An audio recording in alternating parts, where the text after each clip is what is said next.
Tonight on Q2, a house destroyed, a woman left devastated. How she lost everything in a morning house fire, including her 5 pets. I keep thinking I'm going to wake up and it's going to be a dream. Plus, caught off guard. We all saw the forecast. We all knew it was coming, but I feel like it kind of always catches us by surprise a little bit. City crews playing catch up and residents frustrated as some city streets remain a mess after the season's first major snowstorm. And changes in the fast lane. There has not been another crash since, which thank you, but you never know. Fears of death on the rise for one Billings Heights intersection, but there are safety changes now on the way. The MTN 530 news starts right now.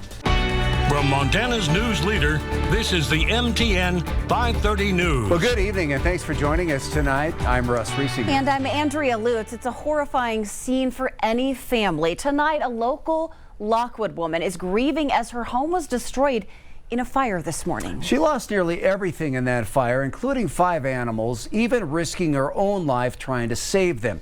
Our Will Wagner has more on how she's coping after her life changed in an instant. Went in, grabbed a 2-liter of pop and filled my pop cup for me, bought her a pop and bought her a pack of cigarettes. I was in and out of there faster than I've ever been in and out of that store. Valerie Ellis says it wasn't even a 10-minute trip to the town pump in Lockwood before she came home to a devastating fire. The whole place was, I don't know what happened. I've never seen nothing like it. This morning we got called for the report of a structure fire at a little after 5 a.m. We got there, the house was heavily involved in flames. Ellis says she knew her pets were inside. She tried to rescue them, causing her to be hospitalized for smoke inhalation. Yeah, 15 breathing treatments in a row. But in the end, Ellis lost 2 dogs, 2 cats, and another cat is at the vet. On top of losing her pets, Ellis tells us she didn't have insurance and lost everything inside. All my furniture, my life savings, my business. I had my business out of that house, my eBay business. All my photos, everything my parents left me. While Lockwood and other nearby departments responded quickly, they say slush and ice posed a challenge. It was a very long private driveway, and there was a sheet of ice with fresh snow on it, so it made it very difficult for us to get our apparatus down there. While the cause of the fire remains under investigation, Ellis says she is still processing what happened. I keep thinking I'm going to wake up and it's going to be a dream. In Lockwood, Will Wagner, MTN News. The owner of the Homestead Apartments in Park City is facing a new lawsuit, one that's been years in the making. 2 weeks ago, neighborhoods went under a boil water advisory and residents were forced to evacuate the living complex. Well, the lawsuit claims the complex contaminated the local water table, and a nearby landowner says his well is now also contaminated. Owner Gary White says he's working with the Park City Water and Sewer District to resolve the issues and get tenants back home. Billings City plows are still digging out from the season's first major snowstorm. That storm left streets treacherous and some drivers frustrated with the slow cleanup. Tonight, Charlie Kleps shows what put crews behind the 8 ball and how the street division prepares for the next round. Historically, one of the most troubling spots for the Billings Streets Department is right here at Zimmerman Trail. That's why last week those 2 gates behind me were closed when the winter weather had arrived, and why it draws a big focus every year. Packed with ice and snow. That was the best way to describe the streets in Billings over the weekend, as snowfall turned to slush and the slush turned to ice. We'd like to say it was a flash freeze. That quick turnaround had many residents like Jackson Davina relearning how to handle the wintry conditions. Had to kick my Jeep over into 4-wheel drive and figure out how to do this all over again. Davina says that he felt like the city could have planned better. Probably could have been a little bit better prepared, but you know, they don't have a million different trucks to be everywhere at once. Street Traffic Division Manager Derek Miller admitted that was sort of the case. We're anticipating 2 inches of snow. Obviously, we got a lot more. That's why they originally planned to use a sand and salt combo. Instead, they've had to get their trucks out, cleaning 1,200 miles worth of city roads. The trucks are out responding instantly. It just takes us a while to get everywhere.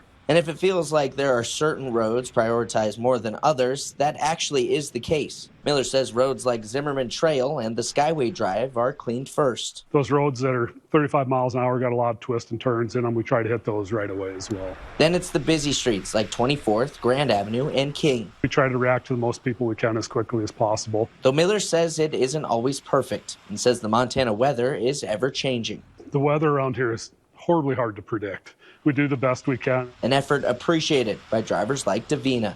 It's Montana. It snows. We know it snows.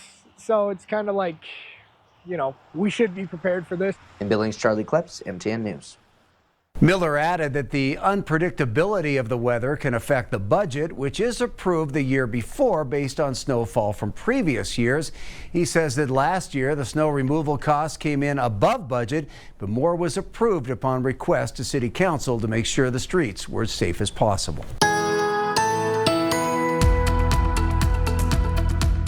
Now, although we don't have a lot of additional snow or rain in our forecast, we've had some mixes this afternoon. We had a warming of our temperatures. Some of that snow and ice was melting during the daylight hours, and now we have colder air moving our way. So make sure you walk and drive carefully tonight and tomorrow. We have just enough of moisture around the areas just south of I-90 and I-94 to have some rain and snow mixes, mostly from Carbon County into Yellowstone County and Bighorn County too. Nothing very heavy, a lot of it not hitting the ground, but again, we have the potential for some freezing precipitation as well as everything freezing overnight tonight. There's a lot of cold air moving southward out of Saskatchewan, and that's going to be pushing right across our region late tonight through early tomorrow. So some lingering snow showers during the late evening hours. Here's 10 p.m. mostly around Custer County, heading southward all the way toward Sheridan County. And additional cold air is moving our direction. We'll let you know other changes in our 7-day forecast coming up.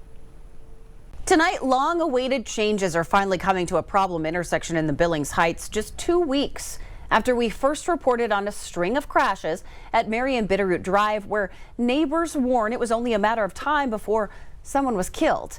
Now, in record speed, road officials say they have solutions ready with new safety measures set to go in as early as this week. Brand new truck, too. It wasn't long ago. It could have been my child. Not wrecked. This was the scene at Marion Bitterroot in the Billings Heights. It's heartbreaking. Reliving the crashes outside her front door has Amanda Rule emotional. You never know what could happen. After 4 serious crashes in a matter of months, this troubled intersection has been on her mind, and neighbors didn't stay quiet about the danger. There has not been another crash since, which, thank you, but you never know. In what seems like record time, the state did a traffic study at this intersection, looking for ways to fix the problem, something the city and the county are ready to implement now. The city and the county, we each have 2 legs of the intersection. So it is a little bit unique in the fact that, it's a shared jurisdiction. Debbie Melling with Billings Public Works says one of the issues is limited visibility at night. It's dark. It's a dark intersection. Just 2 weeks after we first told you about the dangers here, street crews will now add larger edge-lit stop signs similar to this, stop bars and reflective strips, all aimed at getting northbound drivers to actually stop.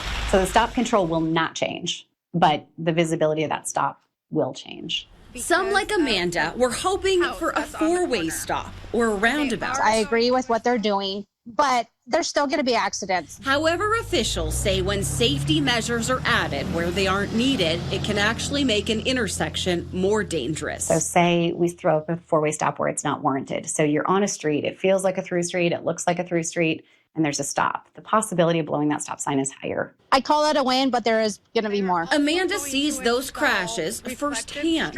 You have subdivisions building, you're going to have more traffic, more high school kids driving that intersection. She's defending the safety measures already won and pushing for even more just in case. Be aware of your surroundings, be aware of what's going on, be aware of changes.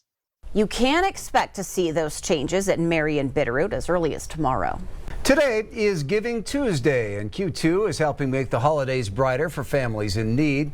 We're launching Adopt a Family, partnering with a local nonprofit to support 15 families this holiday season. You can adopt a whole family or just individual members. Visit ktvq.com/holiday to see vetted families, identities protected, and sign up to help. Many are not enrolled in other toy programs, so your support does make a big difference.